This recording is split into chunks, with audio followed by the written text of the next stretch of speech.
there's a lot of stuff here, you know. You can see it right here. A lot of stuff. There's this.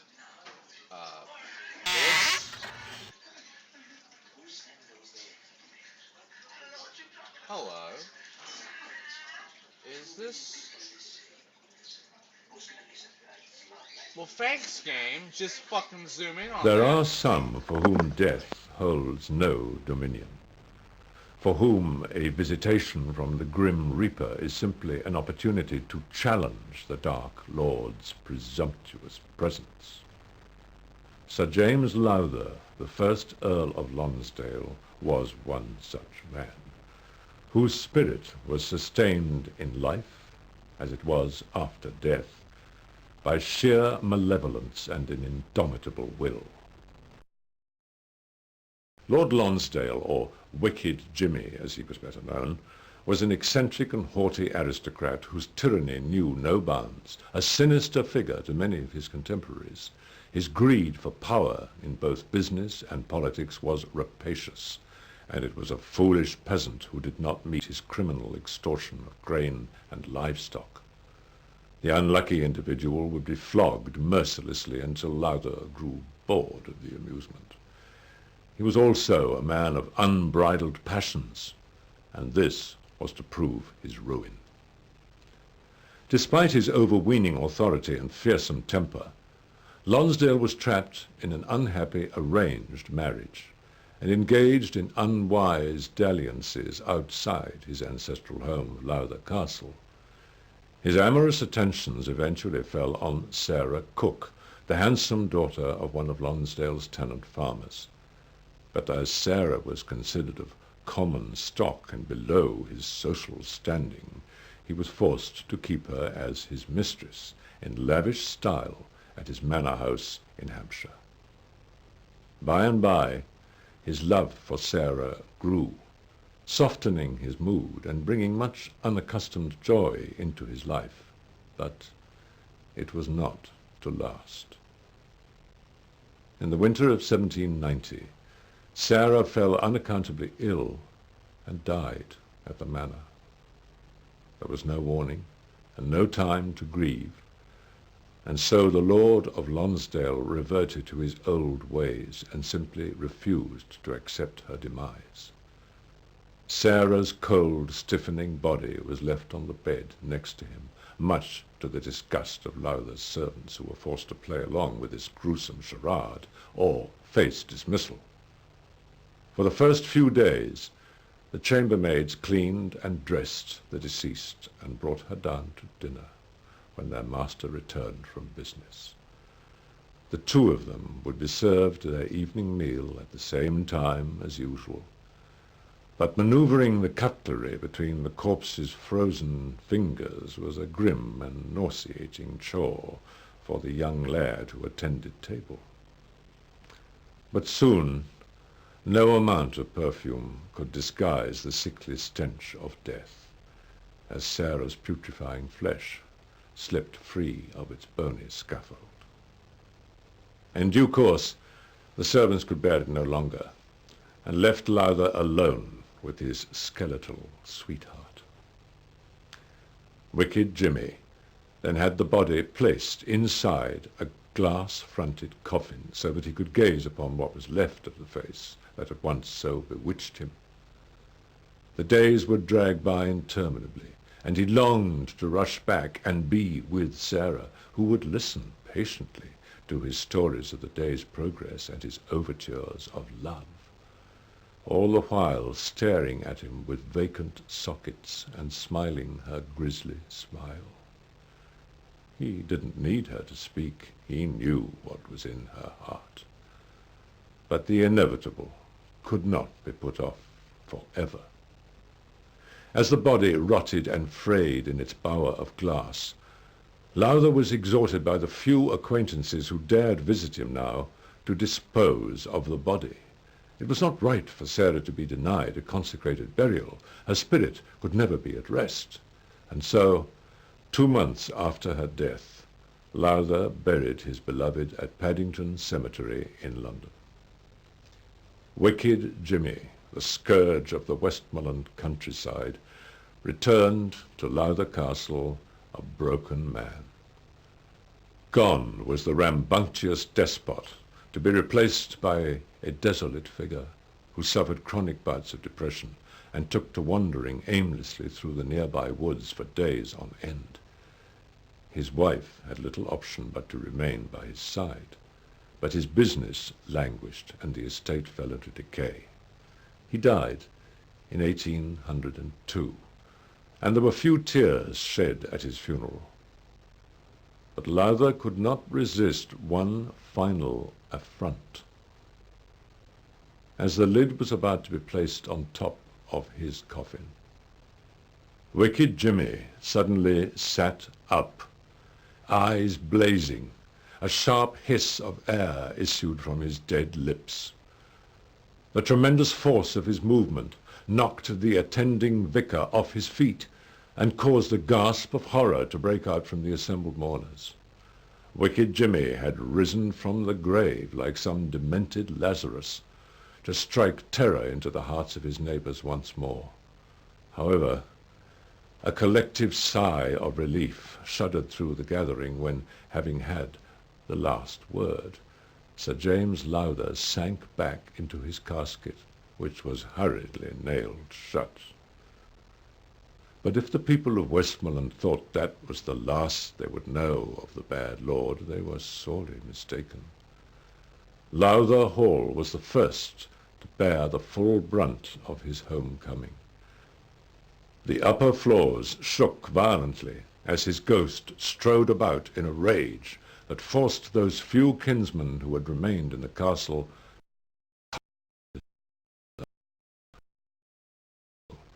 was the dreadful bellowing.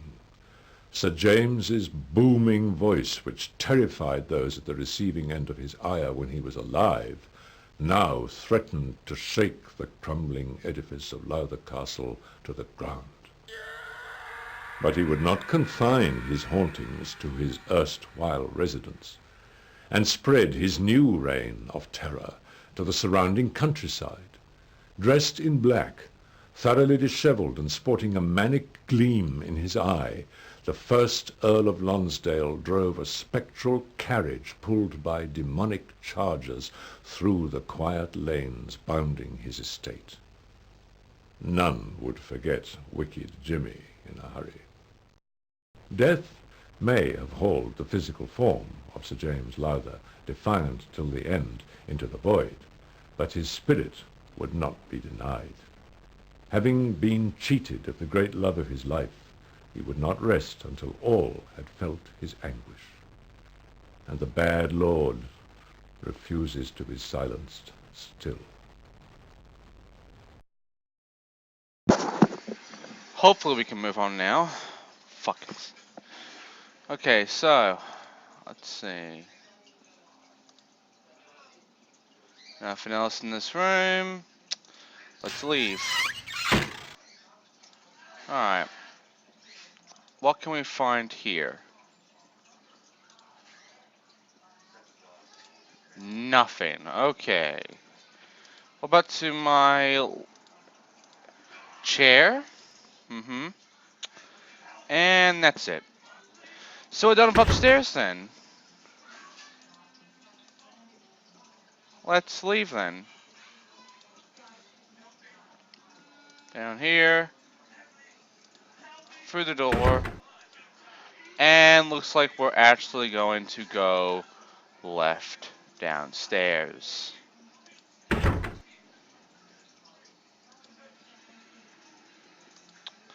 Welcome to the downstairs. What's this? Files! Ghosts and technology!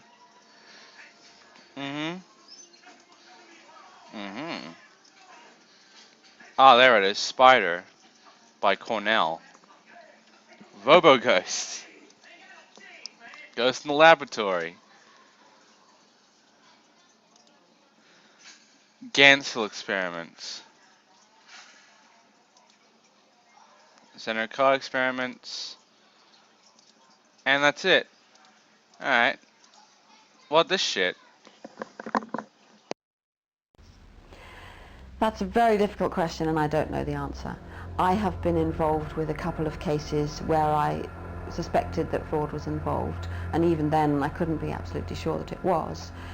There are very few experiments that reliably get good results. At the moment, the Ganzfeld experiments done by Charles Oniton in the States stand up as the most impressive laboratory results that there are.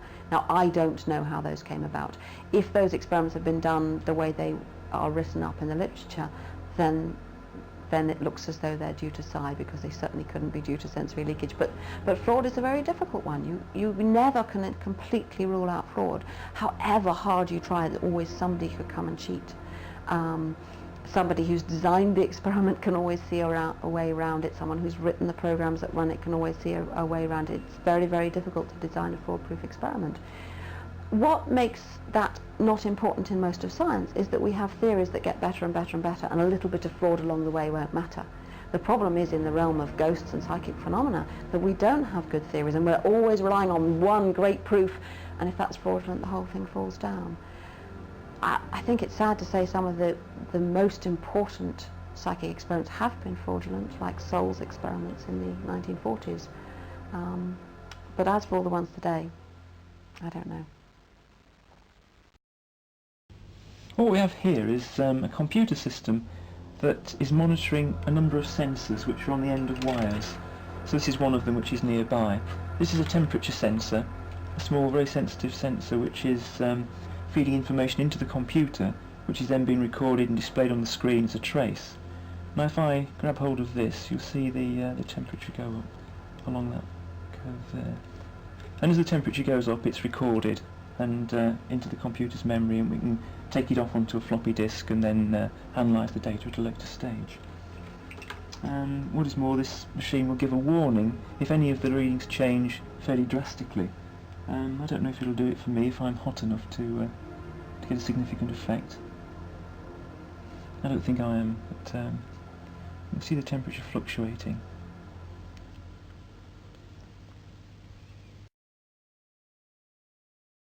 Well, we've become rather conscious of equipment. In the past, what people used to do is they go along with a notebook, pencil, camera, tape recorder, and mainly common sense. That's a very important piece of equipment, believe it or not.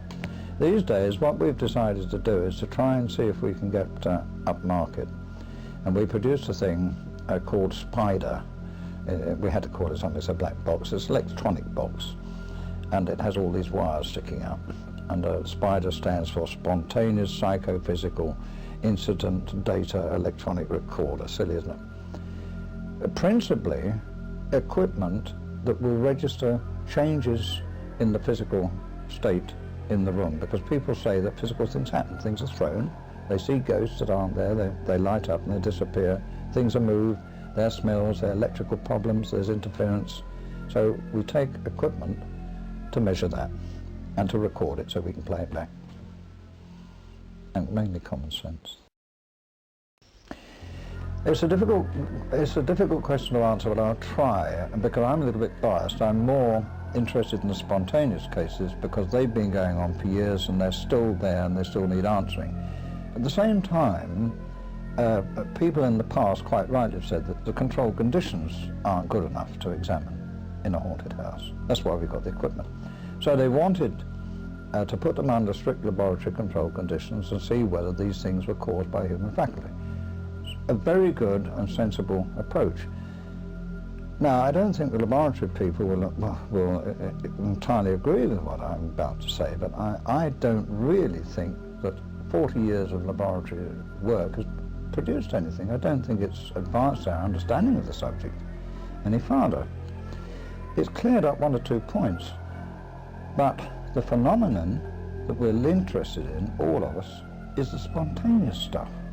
It's out in the field, and that's where to go, and that's where to look. And I'm inclined to think we should take the laboratory to the spontaneous cases rather than trying to take the human faculty to the laboratory.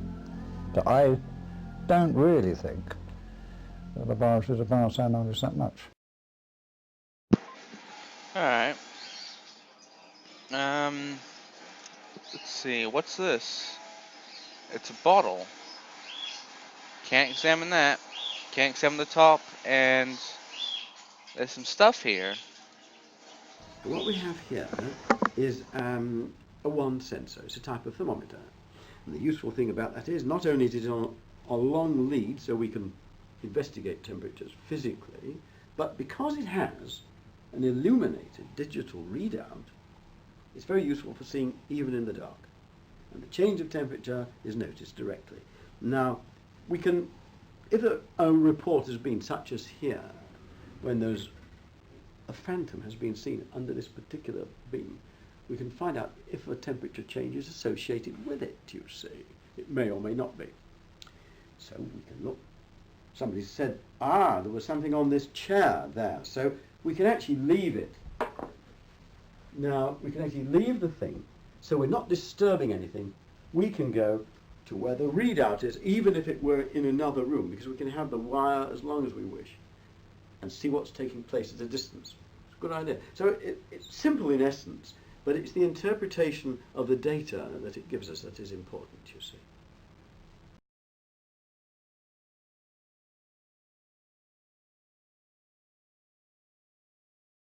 This is a little device that's designed to detect the charged ions in the air. Now these ions can be either negative or positive. Positive is usually bad. It gives people bad impressions of the atmosphere of a place. Negative is usually good. It makes people feel quite good. So an excess of positive ions in a room would cause people to feel it was unpleasant, spooky, a bad atmosphere and so on. So we will check that out using this piece of equipment to see if there's any sort of reason why people might be feeling bad about a place anyway. And it could be that a ghost has some form of ionising field that causes people to see it in the way that ionised air will glow. So there could be some association, so we use this to check that.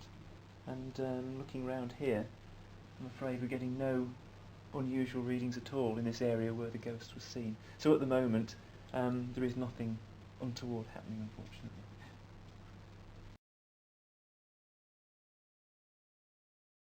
This fascinating piece of machinery was constructed in case we needed to deal with a terrifying entity of some sort. Because people often say to us, have you ever been frightened with what you're doing? We've never actually been frightened, but you never know.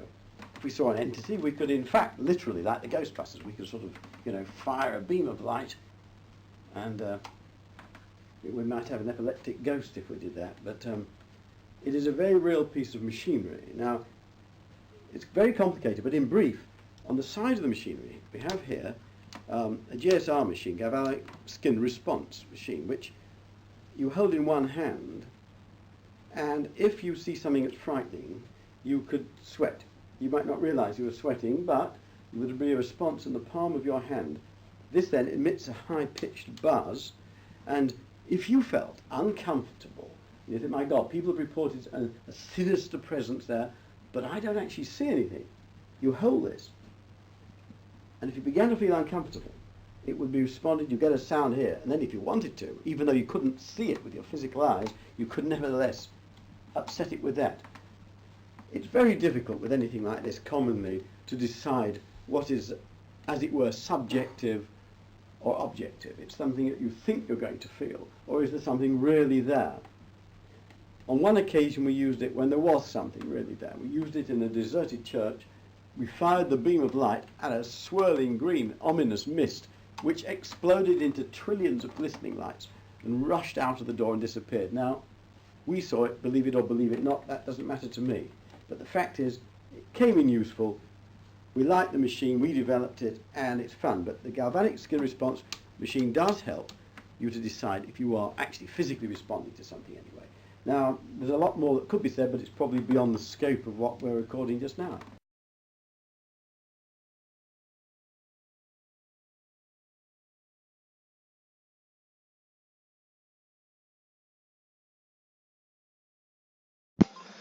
And I think that's it. So that's all the stuff that was on the table. That's neat. What's this? Looks like wine. Can we interact with the wine? No. course not. Wait, there was a thing.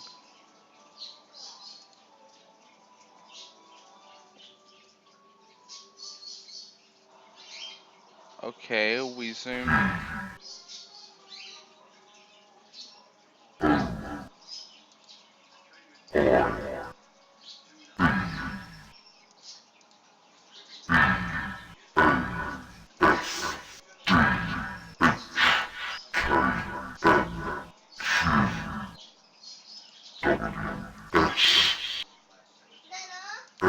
Um,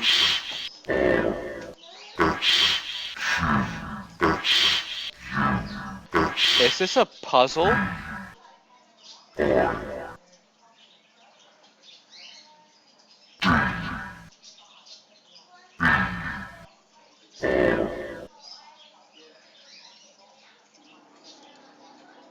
I don't understand the puzzle.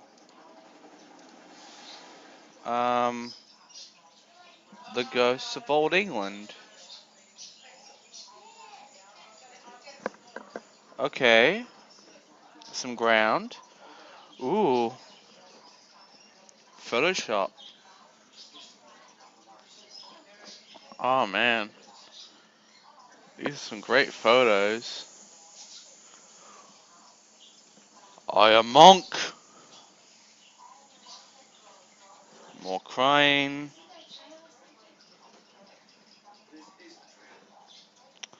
Yeah, we've seen this post before.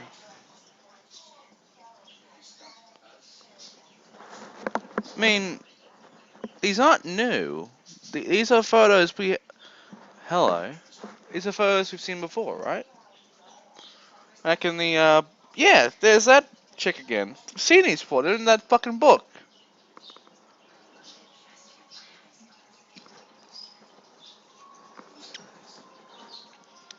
I feel like we're reusing assets here. Yep, the cutlasses. We've seen that. And the hanging. Yep. Hanging ghosts on the bed. And yes, the come on guy. The hand. Yeah, I think we saw that as well. That hand we definitely saw.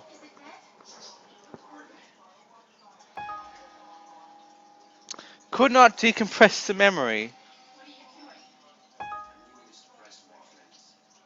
Oh boy. Well, more photos. Will it not be able to decompress the memory?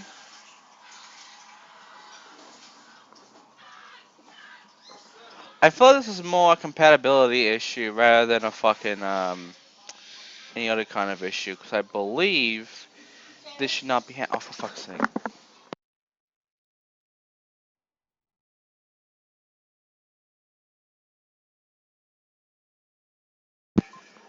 These fucking kids are annoying the shit out of me.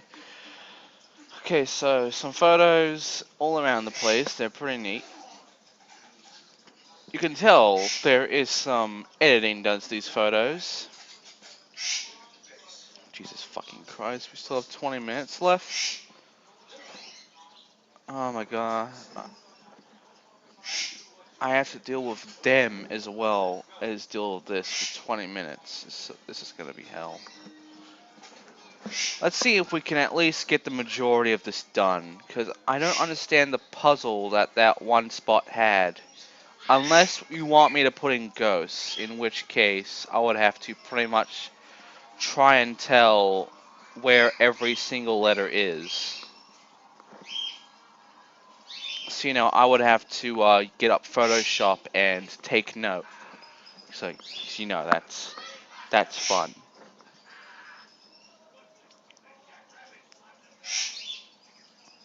Yeah, we saw that. Okay, now there's photos being reused. Like this weird fucking photo of a naked person on the thing, yeah. Because I think it's naked. I don't fucking know what's going on. But yeah, there's a lot of reused photos here. There are some new ones. I can tell there's some new ones, because some of these photos we haven't seen before. But otherwise, they are pretty much reusing assets.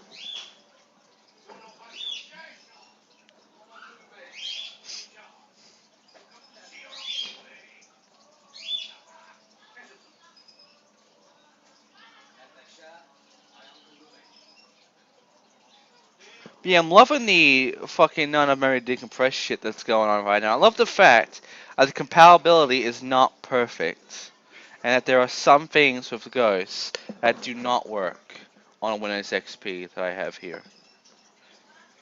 That is how old this game is if it's with like Windows 3.1. That is how fucking old it is.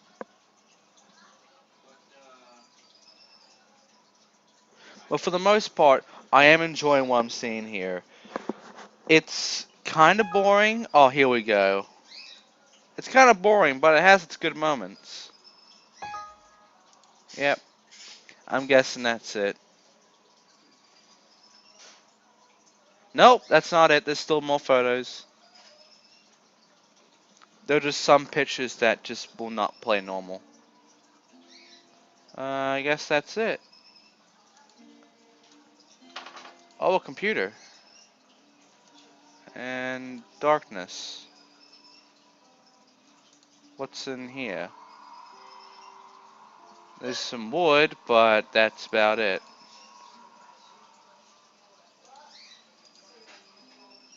There's a light here, but again, don't see the point of it. Right, so there's a computer right here. And there's this. Yeah, there's a computer right here. It's a ghostly glossaire. Oh my god.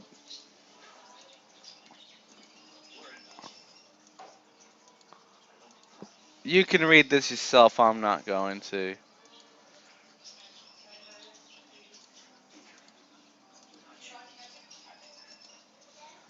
I'm gonna be so fucking pissed though if I actually do have to read at least one of these to figure out some kind of fucking thing.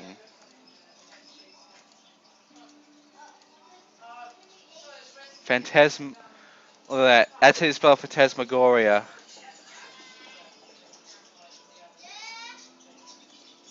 The game spelt it wrong. Oh, for fuck's sake. What? Fuck's sake. Okay. Rapping. Okay. Okay. Rapping. Screaming Souls.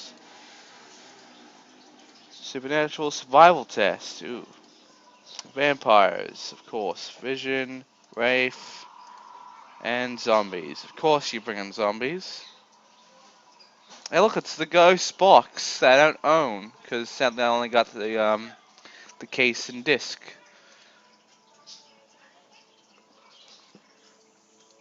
I don't think there's anything else. I mean, if there is, I'm not seeing it.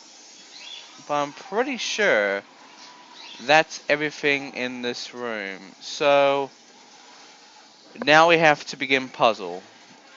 So, I'm going to get out Photoshop now. And what I'm going to do is, I'm going to first put whatever screenshot I did take before onto the Photoshop and then make a new thing. And then I'm going to take a picture of this, and I'm then going to click on every single one of these bottles, and I'm going to see exactly which bottle has which letter.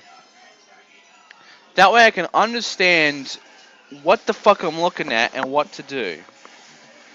But only from how to solve it. The solution, however, I have to figure out myself. The only solution I have in my head right now is ghosts. Or just ghosts. And that is mainly because of one thing. That is mainly because of the fact of, well, the fact it's the name of this game. So, let's do this. New Paste. It's not doing it right. New. There we go. There we go. Paste. It's not showing it. Why isn't it showing it?